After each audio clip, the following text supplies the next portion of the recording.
Maliit lang na pamasko yan. Yung kulay po. Ito, itong puti. Pindutin mo yan sa gitna. Yan. Tingnan natin kung ano makukuha ni tatay. A few moments later. O malayo pa biyahe nyo tayo. O malayo. Uwi na ako, Cavite. Cavite, o malayo nga pupuntahan nyo. Ano yan, sa ano kayo tay? Sa bangko, parang ganon, deliver.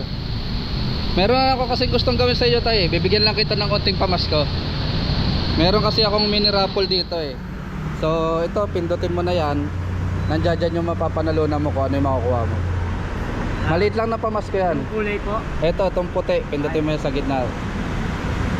Yan. Tingnan natin kung ano makukuha ni tatay. Gas na 300 tay. Ayun makukuha mo ngayon. Dahil nabigyan mo ko ng oras, sa inyo na to tayo.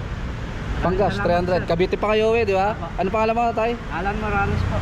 Sir Alan Morales ng BDO. Tay, ingat kayo ha. Salamat po, Okay. sir. Sige po, ingat, malayo pa uwian nyo. Papagas ko na lang po dito. Ayun, sige, sakto ano. Sige tayo ha.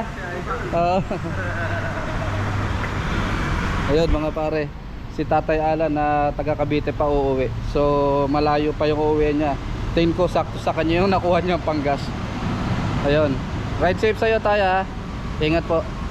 Sige po. Okay.